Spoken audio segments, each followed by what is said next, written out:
overview, a bit of context about where we're heading, what we're excited about, and how we can work with you guys. And I'll just show you, start by showing a little montage that gives you a flavour. What's happening? What's happening in the world?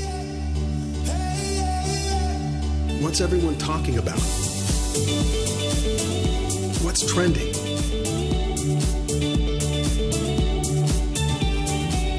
How did it start? We must love each other and protect each other. When will it end?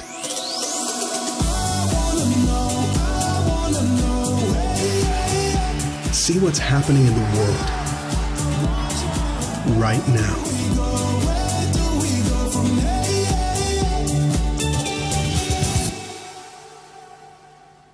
It's what's happening. So Twitter is about a few things in particular. It's about the moment. It's about liveness, and I want to talk to you a little bit about that and how you take advantage of live moments on Twitter.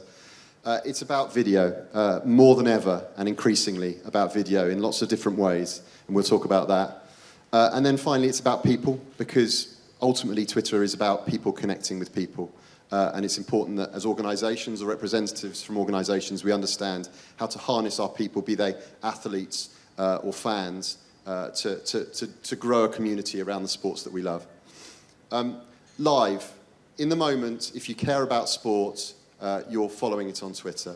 And the beautiful thing about sport and Twitter is that sport's the only thing I know of that people won't time shift. So, I'm passionate about watching Game of Thrones, but I haven't watched the latest series yet. I'll wait until a moment that suits me, and then I'll start the journey.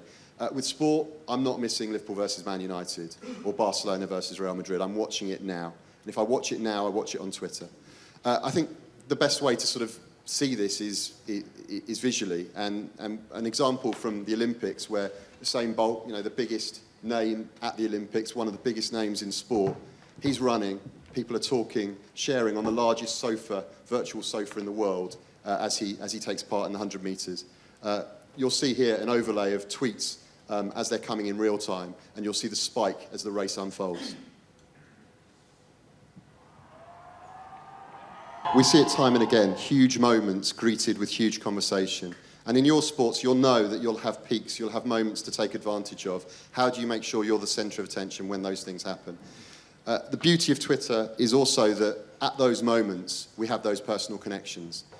There was no bigger story in the UK in the past sporting year than Leicester winning the Premier League. It's the biggest surprise I can remember in sport. It just wasn't going to happen, and yet it did happen. And when it happened, Christian Fuchs, one of the Leicester players, is with his teammates. They're watching the game because actually they didn't play on the day they won the league. They were having, as famously documented, a party at Jamie Vardy's house. He's their striker. And they're watching, and he's got a camera on his mobile phone pointed at the group as they watch the final stages of that match. And then when the final whistle blows, he tweets it out. And see what the product is. It was, mesmerising content that travelled the world.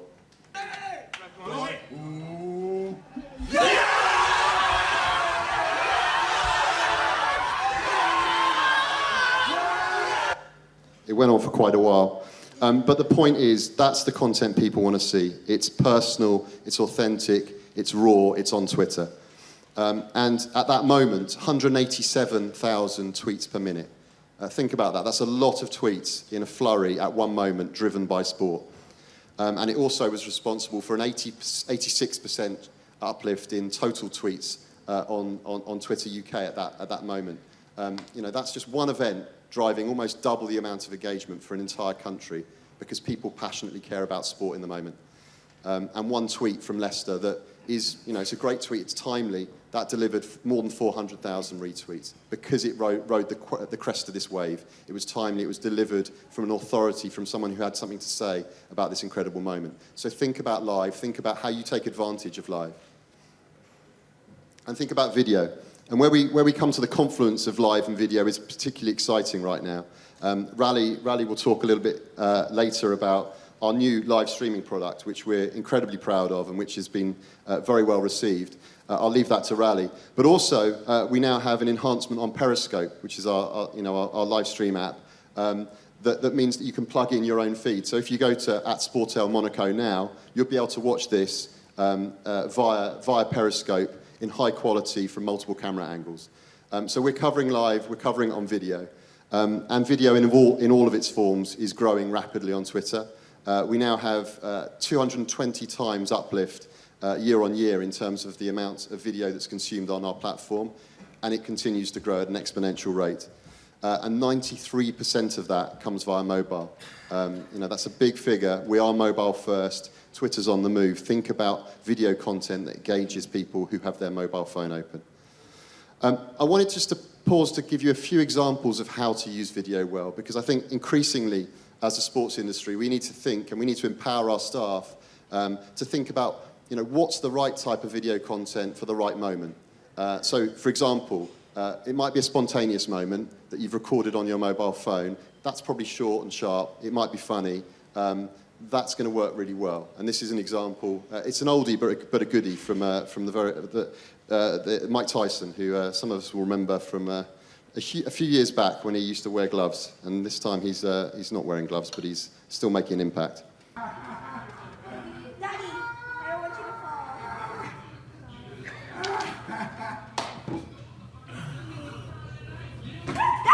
Oh my God.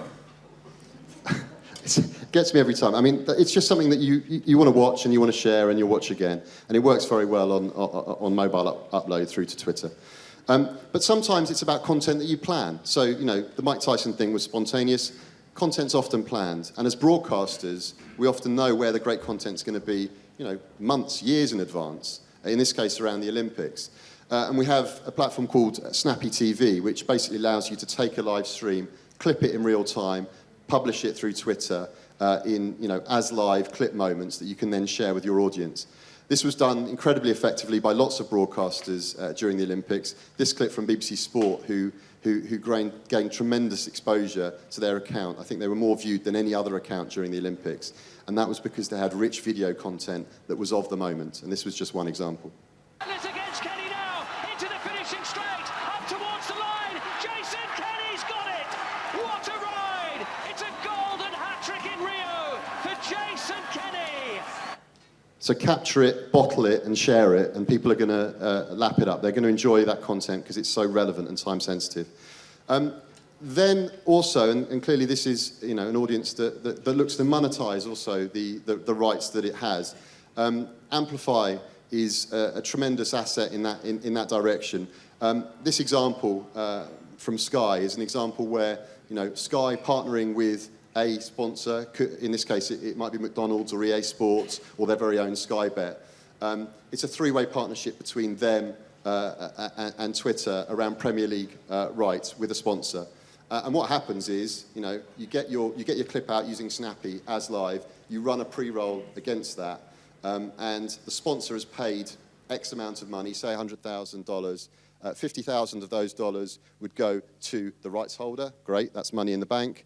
The other 50,000 would go to promote that content on Twitter, and that does the reach bit. So it's very much a win-win scenario where you've got golden rights that you can share. And the best of all is as live clips, because as we discussed, in the moment, when we're watching sport that we care about, we're talking about it on Twitter, and what's the golden piece of content that we want to talk around? It's the actual footage, it's the goal. And Sky here, within moments of Sergio Aguero scoring the first goal of Man City's season, it's on Twitter, it's wrapped around a sponsorship, it's driving revenue and reach. It's time to twist some melons. Half minutes into the Guardiola era, and Manchester City are in front.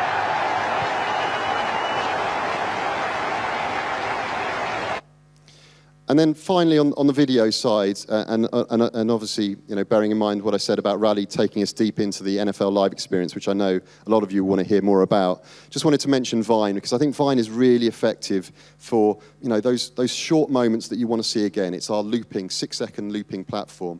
And I think it's a real opportunity to take rights that actually may not be as live. You may not be able to use the rights in-game, but you can take them even a few days after the game, put your stamp on it, make it funny, make it appealing, make it feel part of your branded empire, and then publish it out. And I think Bleacher Report are fantastic at this, and this is just one example of them gamifying their college football clips from the States and doing so in a way that people want to watch again and share widely with their networks.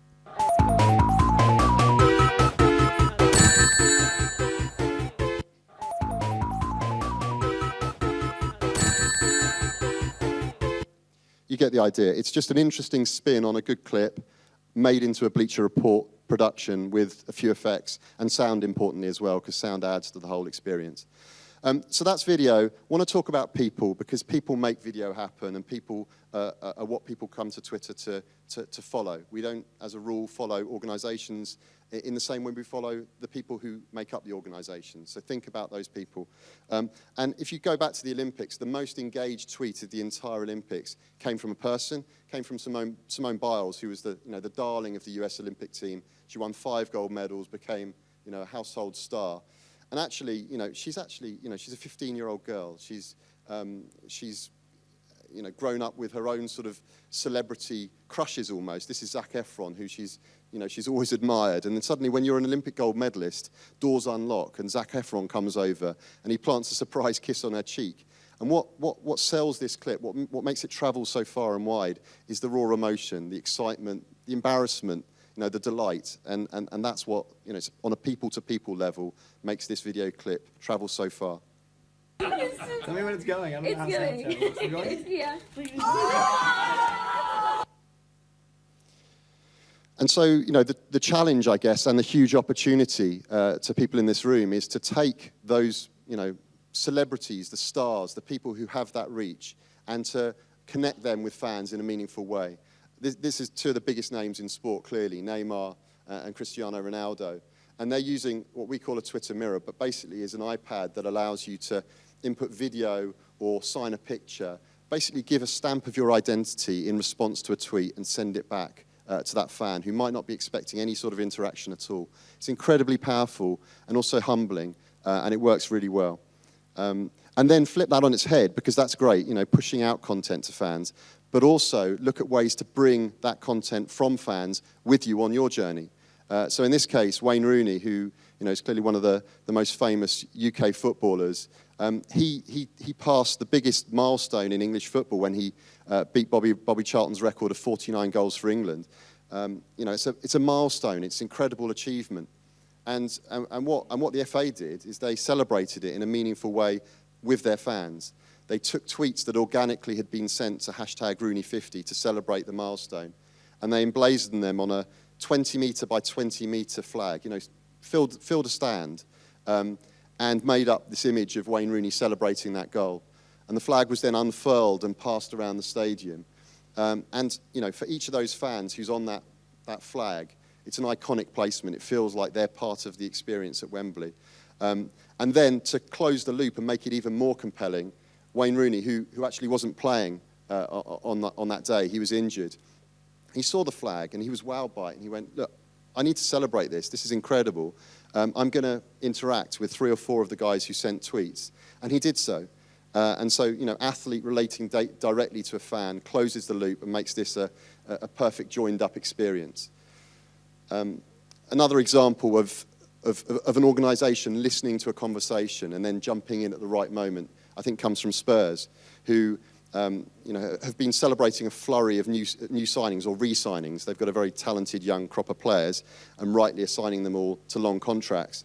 And Pochettino, the manager, on the right as you look at it, has become almost a meme, because every time they sign a player, he pulls the same pose, but the player changes. And so here's Dele Alli, and then Christian Eriksen, and Kyle Walker. But the funny thing here is that Spurs, and the good thing from Spurs' point of view, they noticed the top tweet in reply to that at the bottom of this one, and it says, from Benny V, announce my new contract. And rather than just letting that disappear into the ether, they think, okay, well, look, we can celebrate this guy and actually bring him into our conversation. Next tweet from them, a mock-up of Benny V with the Pochettino pose, signing his new contract. And it's a simple message to Benny V that says, look, we care about you, we're listening, but a broader message to the Spurs community that says, look, our club is interacting, it's part of the conversation. And I think, as a club, as an organisation, as a broadcaster, thinking about how to tell your story on your channel is clearly important, but also thinking about how to tell your story through other channels. And I mentioned at the start that people follow people on Twitter. That's often borne out in follower numbers. So, you know, Real Madrid, 20 million followers on Twitter. Cristiano Ronaldo, 50 million followers.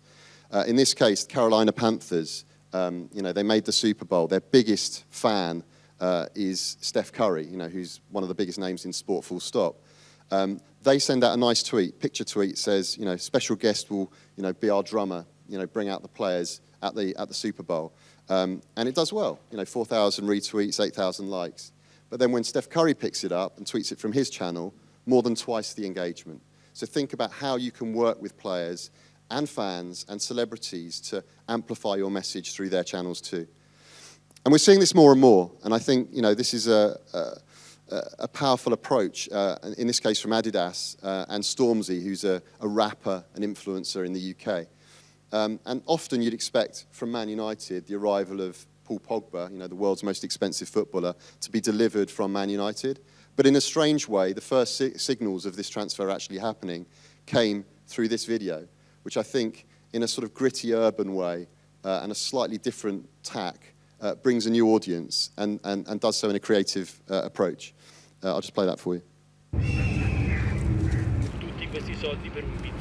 Faut pas toujours écouter les journaux.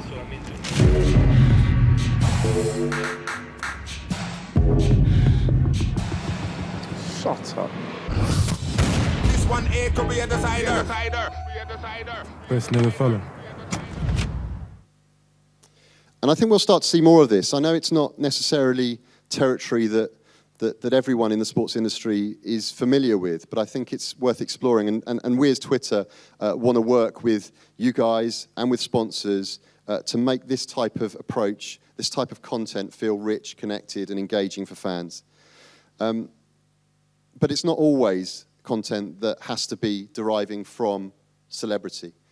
We saw no better example of this than over the summer through this tweeter called DJ Keno, who many of you may not recognize. Anyone recognize from that picture who this guy is?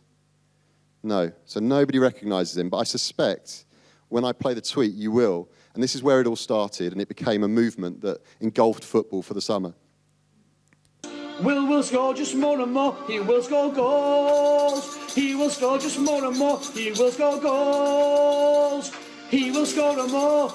Will Gregg's on fire, your defence is terrified. Will Gregg's on fire, your defence is terrified. Will Gregg's on fire, your defence is terrified. Will Gregg's on fire, come on! Na na na na na na na na. So this guy just tweeted out into his own network a tweet celebrating one of the players at his team, Wigan. And because Twitter is public, open, and widely distributed, that tweet caught fire, literally, I guess, caught fire, and then became a movement that followed not only his team, Wigan, but many teams and the Northern Ireland football team through the Euros. So one tweet effectively then lit up an entire stadium, as you see in this footage here from the Euros.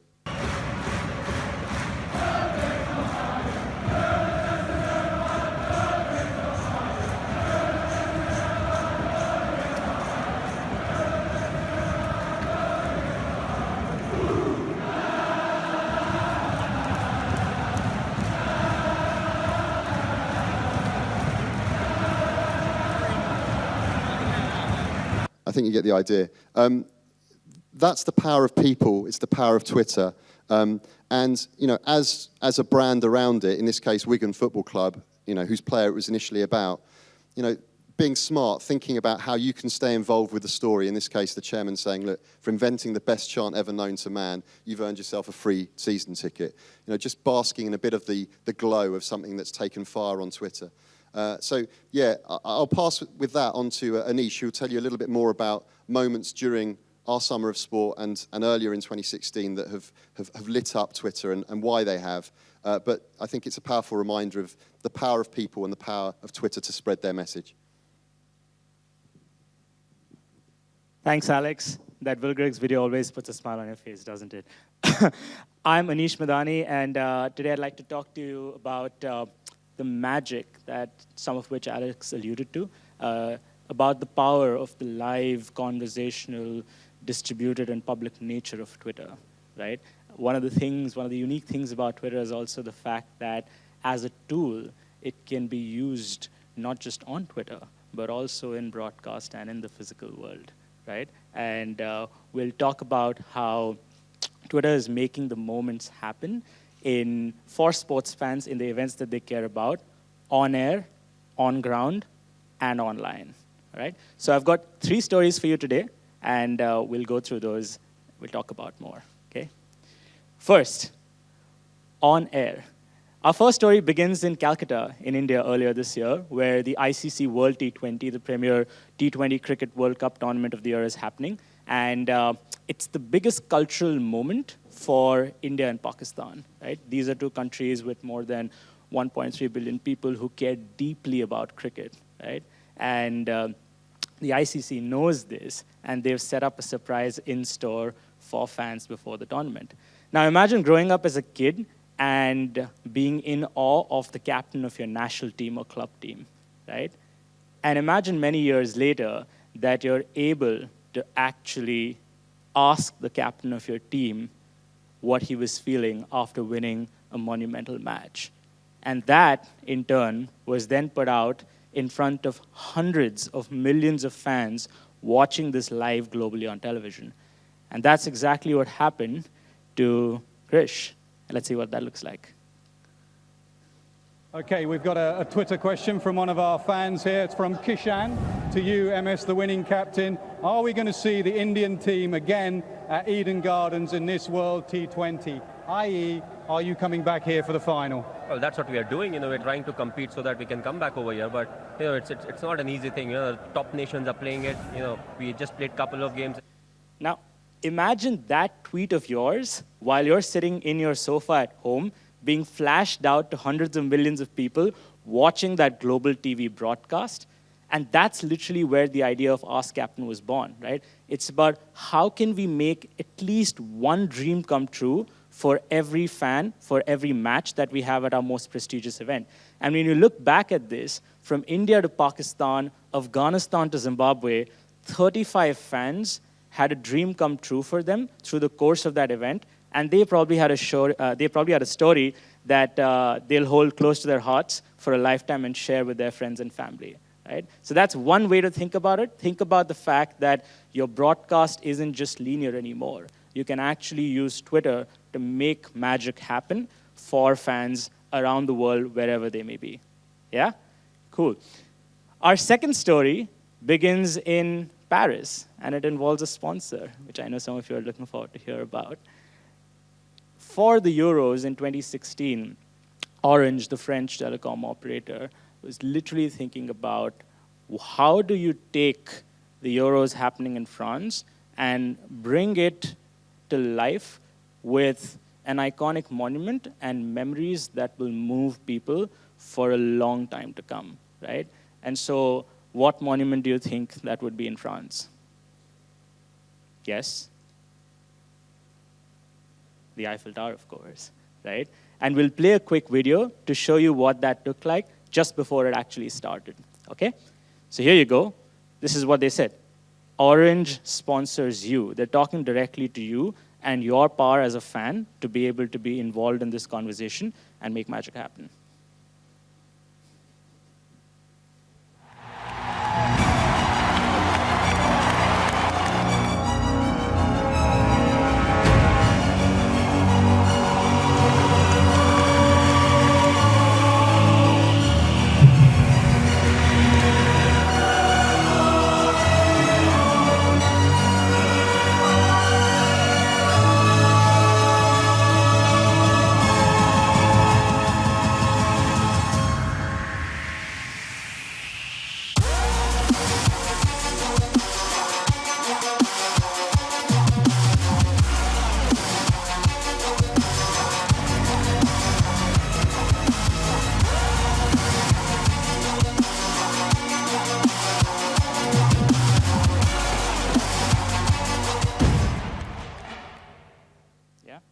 Twitter is all about making fans feel special, right?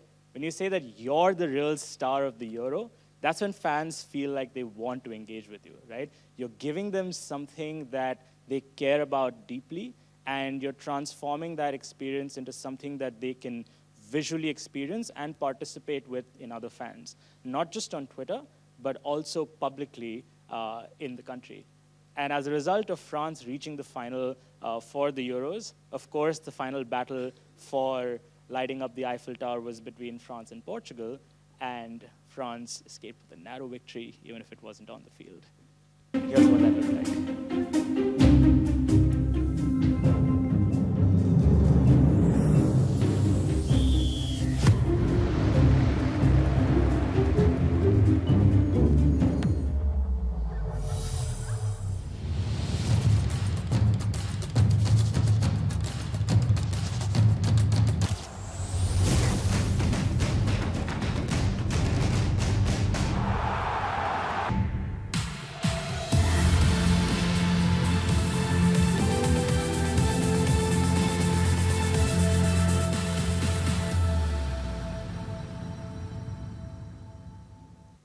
Yeah? So think about the idea that a sponsor, and this could be any of your sponsors, who actually take Twitter as a tool, a medium, to be able to translate and create a really moving experience for fans in public spaces in ways that they will remember for times to come well beyond the event. Yeah? And that's kind of what led to this entire idea of, there were 36.2 billion impressions of tweets related to the UEFA Euro. What that means is that tweets related to the tournament were viewed 36 billion times, right? And the more reason and incentive fans had to participate in integrations like these, where they could actually tweet and see their country flag light up the Eiffel Tower, the more that you're able to get conversation happening around your event all around the world, right? And it's a great way for sponsors to be able to monetize, for rights holders to be involved with their sponsors, to be able to co-create these experiences, and then be able to make money off them, right? Our third story begins in Olympia, right? Ancient Greece, and the International Olympic Committee in this time actually began, for the first time in the history of the Olympics, I think the journey of the Olympics began with a tweet, right? And it wasn't just any tweet. It was a tweet that, mode of communication that could only happen on a platform like Twitter, that allows for the flexibility of not just people, but also iconic institutions to have a personality, right? And we'll take a look at that. What does that look like? Did any of you see this? At Olympic Flame? Anyone in this room? 1, 2, okay, good. After spending years in the darkness, I can't wait to see the light of day again.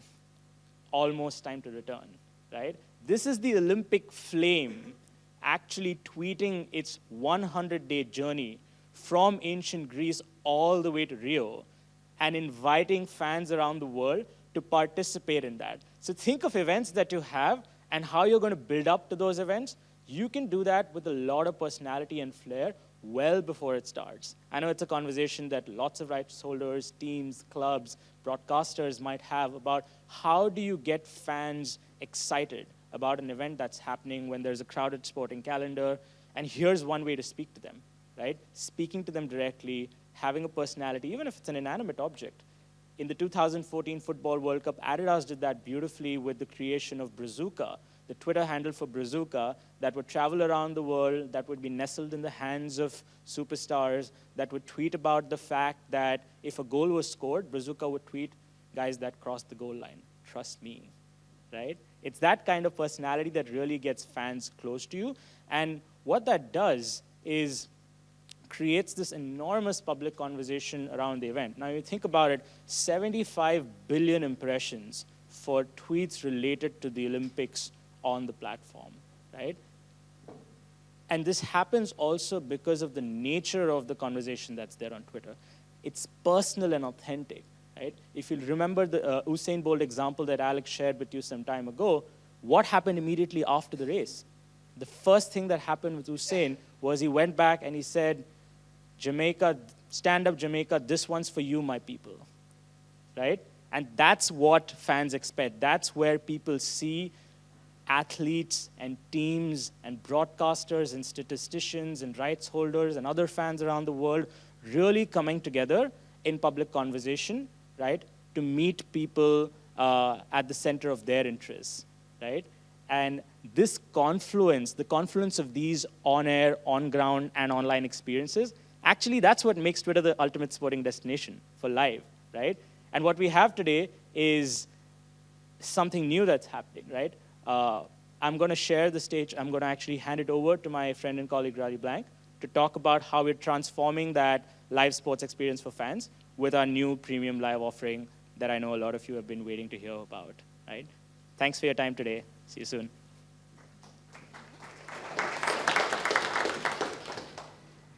So I owe you all a thank you and apology.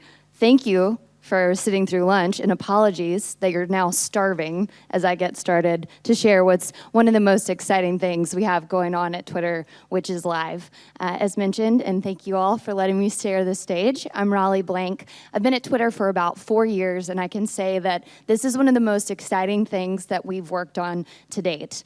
I've had the opportunity to work on our sales team, so I understand monetization and how you're looking to use our platform to drive that. I've had the opportunity to work with these two from a media side and help you understand how to better that content. And I'm excited to be here with my colleague Kumi and working on the live capacity.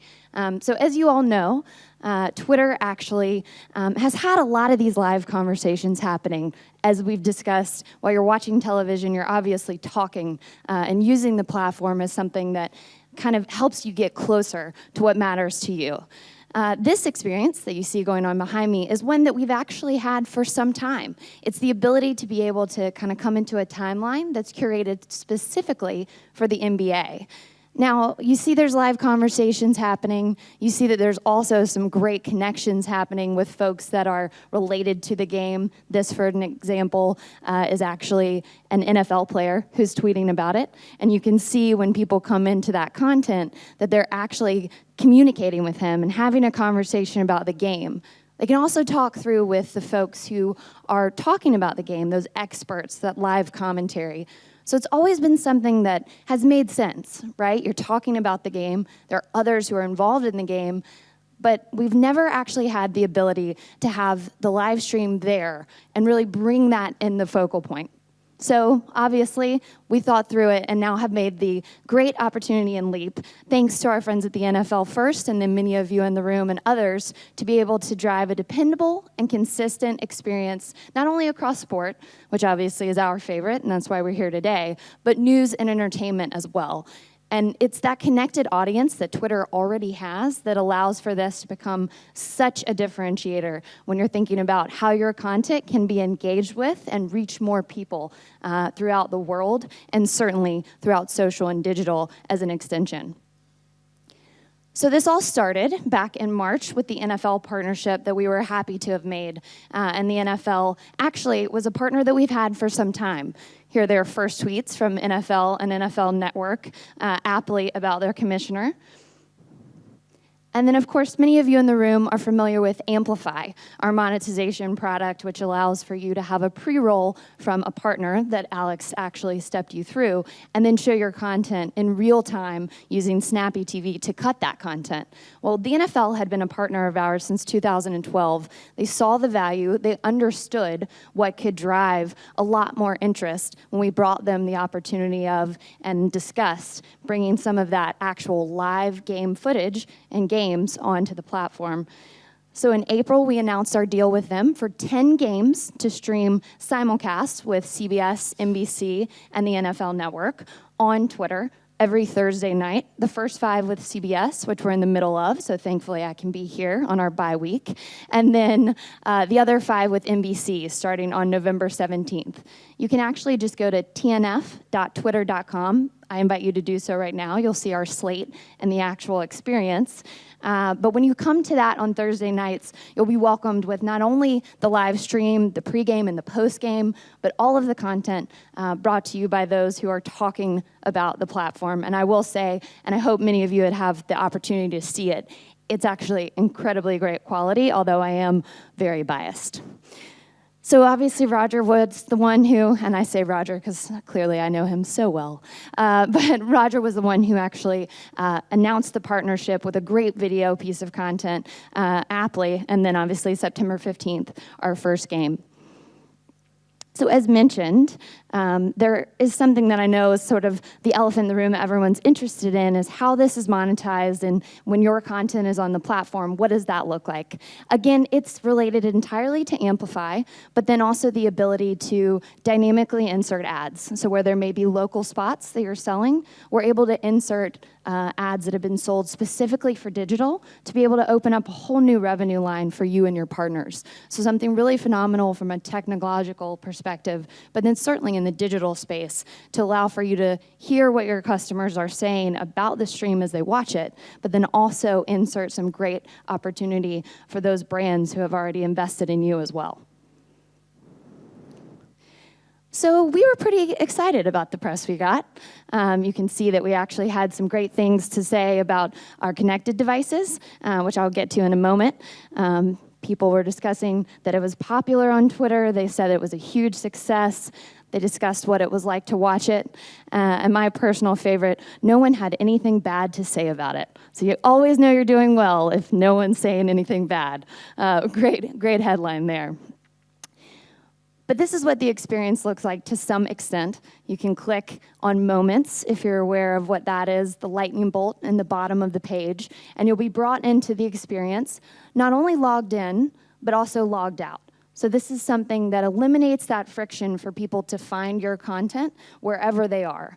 It's certainly something that adds value to your customer and consumer, but then also those brands who are serving their ads in stream. We also have the opportunity to syndicate with partners like Sports Illustrated or Huffington Post on some of our political content, and that allows for them to bring in an entirely new audience and also create another ad revenue opportunity for you all as well. And then, of course, our connected devices, here seen in the logged out experience, actually. And then our connected devices, which we're really, really proud about. An example here of Apple TV. So while you're watching the game, the tweets will stream here on the left-hand side, keeping that differentiation so you can have the conversation, but nonetheless allowing you to remain watching the stream, seeing those ads, and engaging with the content. Now, I want to be clear, what we're doing at Twitter is a holistic partnership. We recognize that things are best viewed on television, but if we can allow your fans, your consumers, those who are enjoying your content to know where to find it easily and have that conversation, then we know they're going to be much more invested in what you're doing with everything across your rights, with your partners, etc.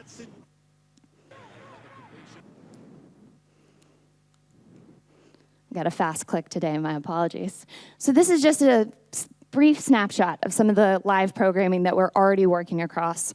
You can see folks like Wimbledon, the NBA, NHL, NFL, of course, Major League Baseball, the PGA Tour, and then some of our other partners that are more related to entertainment and sports. We're excited to be working with these great folks who see the value in the reach and engagement that Twitter can bring to them. And this is just one example that I'm going to show you. The Rally is our nightly sports program. Anyone who says my name wrong thinks it's named after me. That would have been incredibly selfish, but I'm Raleigh. This is the Rally. It's from 9 to 11 p.m. Eastern in the U.S. It's brought to us by our friends at MLB and allows just for a holistic look around that's informed by Twitter and certainly something that's well worth. I'll let you take a look. The Rally is here to serve sports fans on Twitter.